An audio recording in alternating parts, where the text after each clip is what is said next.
এই সেতুর অবস্থা তো বেশ ভয়াবহ হয়ে গিয়েছে। দিনের পর দিন খারাপ হচ্ছে, একদম ভেঙে পড়তে বসেছে। এবার আমরা কি করে একটু মেরামত করতে পারি? মৃণালদা ঠিকই বলেছ। গত সপ্তাহে দুইবার তো সেতুর কাঠের পাটাতন ভেঙে পড়েছে। গ্রামবাসীরা ঝুঁকি নিয়ে চলাফেরা করছে। কেবলমাত্র গ্রামের মানুষদের পক্ষে তো আর মেরামত করা সম্ভব নয়। হ্যাঁ কাকা, আমাদের কিছু করা উচিত। সরকারের তরফ থেকে তো কেউ আসছে না, অথচ সেতুর অবস্থা দিন দিন খারাপ হয়ে যাচ্ছে। ছোট ছোট বাচ্চারা, বৃদ্ধরা সবাই বিপদে পড়ে যাবে। আমরা যদি এখন কিছু না করি, তবে হয়তো আগামীকালই বড় দুর্ঘটনা ঘটে যাবে। মনে রেখো, এই সেতুটা শুধু একটা কাঠের সেতু নয়, এটা আমাদের জীবনের একটি অঙ্গ। মৃণালদা, তুমি তো জানো আমরা অনেকবার চেষ্টা করেছি, কিন্তু কখনোই তেমন কোনো সহায়তা পাইনি। আমরা 3 গ্রাম মিলে চেষ্টা করলেও প্রয়োজনীয় অর্থ তো এখনো সংগ্রহ করা হয়নি।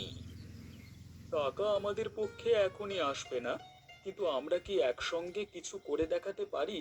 গ্রামের মানুষজন যদি এক হয়ে কাজ করে, তবে কিছু একটা করা সম্ভব হতে পারে। তুমিও তো জানো, এখনকার গ্রামবাসীরা এতটা সহানুভূতিশীল নয়। অনেকেই শুধু নিজের কথা ভাবছে। সবাইকে বোঝানো কঠিন। আমরা যদি গ্রামের একটা সভা ডাকতে পারি এবং সবার সামনে প্রকৃত পরিস্থিতি তুলে ধরতে পারি, তবেই হয়তো মানুষ একটু সচেতন হবে। তারপর কিভাবে অর্থ সংগ্রহ করা যায় সেটা নিয়ে পরিকল্পনা করা যাবে।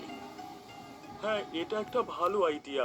আমরা গ্রামে একটা বড় সভা ডাকবো, সবাইকে সবটা বলবো, সেতুর গুরুত্ব আর এর অবস্থা সম্পর্কে বিস্তারিত জানাবো। যদি সবাই একত্রিত হয়, তাহলে সহজেই কিছু টাকা জোগাড় করতে পারবো আমরা। কিন্তু কিভাবে আমরা সবাইকে একত্রিত করব? আমাদের তো গ্রামে বিভিন্ন মতের মানুষ আছে। একে অপরের মতামত নিয়ে অনেক সময় মত পার্থক্য হয়। আরে এটা তো আমাদের কাজ। আমরা যদি সঠিকভাবে গ্রামবাসীদের সঙ্গে নিয়ে কথা বলি এবং তাদেরকে সেতুর গুরুত্ব বুঝিয়ে বলি, তবে সমস্যা হবে না। আমাদের সবার দায়িত্ব হলো গ্রামবাসীদের সাথে সুসম্পর্ক বজায় রাখা। একেবারে ঠিক কথা বলেছ। আমাদের গ্রামে কিছু পুরনো নিয়ম আছে যা আমরা সহজেই ব্যবহার করতে পারি। গ্রাম্য মেলা বা গ্রামের ঐতিহ্যবাহী অনুষ্ঠানে আমরা এই ব্যাপারে আলোচনা করতে পারি। এতে গ্রামবাসীরা সহজেই সাড়া দেবে। ঠিক বলেছ। তাহলে আমরা প্রথমে একটা সভা ডাকবো। এরপর গ্রামবাসীদের সাথে নিয়ে আলোচনার মাধ্যমে কিছু পরিকল্পনা করব। এইভাবে আমরা ধীরে ধীরে সেতু মেরামতের জন্য তহবিল সংগ্রহ করতে পারবো। ঠিক আছে, তাহলে আমরা শীঘ্রই গ্রামে সভার দিন নির্ধারণ করব। সভায় সবাইকে উপস্থিত থাকতে বলবো এবং সেতুর প্রয়োজনীয়তা তুলে ধরবো। এইভাবে আমরা গ্রামবাসীদের সহযোগিতা পাবো আশা করি। খুব ভালো। তাহলে আমরা আজকেই তো সবার আয়োজন করতে পারি। সবাই আলোচনা করে সঠিক পদক্ষেপ নেব। সেতুর জন্য আমাদের এই কাজটি জরুরি।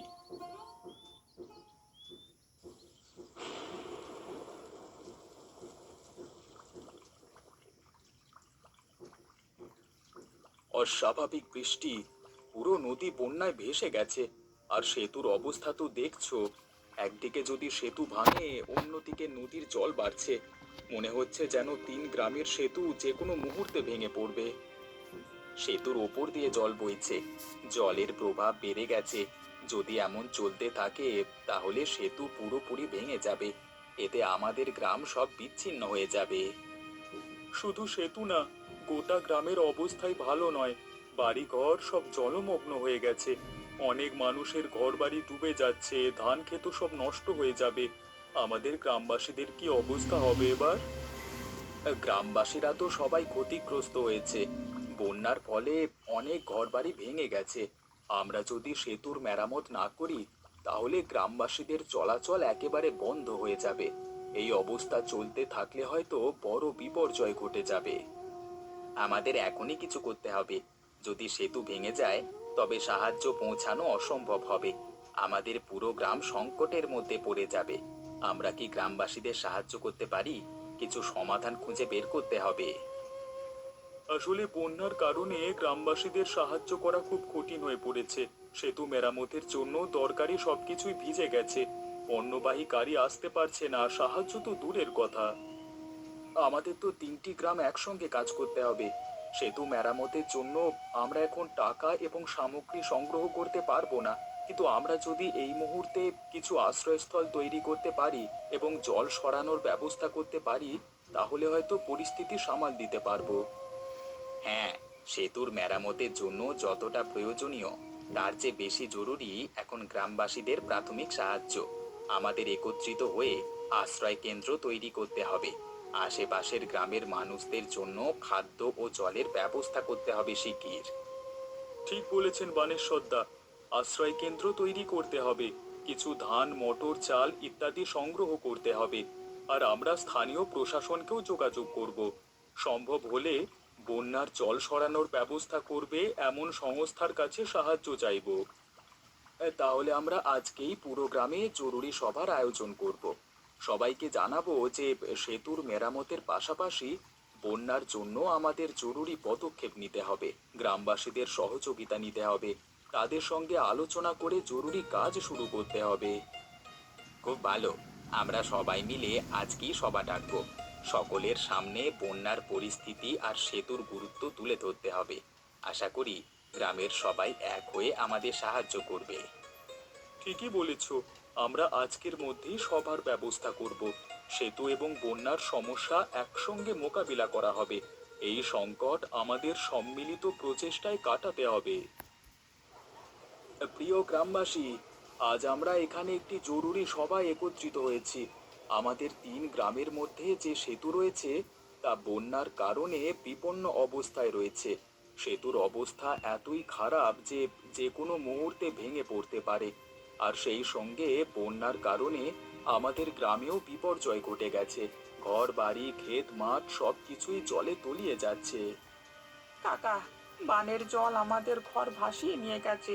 খাবারও নেই, জলও পাচ্ছি না। সেতুর অবস্থা কি কোনোভাবে ভালো হতে পারে? হ্যাঁ, আমি বুঝতে পারছি আপনার চিন্তা। আমরা জানি আপনারা সবাই বড় সমস্যার মধ্যে রয়েছেন, কিন্তু একসঙ্গে আমরা যদি কাজ করি তাহলে এই সংকট কাটানো সম্ভব। প্রথমে আমাদের বন্যার পরিস্থিতি মোকাবিলা করতে হবে, আশ্রয় কেন্দ্র তৈরি করে এবং প্রয়োজনীয় খাদ্য ও জল সরবরাহ করতে হবে। আমাদের গ্রামগুলো একসঙ্গে কাজ করে যদি সাহায্য করার চেষ্টা করি তাহলে এই বন্যার অবস্থা সামাল দেওয়া যাবে। আমরা প্রাথমিকভাবে যেসব পদক্ষেপ নিতে যাচ্ছি তা হলো আশ্রয় কেন্দ্র স্থাপন, খাদ্য ও জলের ব্যবস্থা করা আর সেতুর মেরামতের পরিকল্পনা করা। কাকা,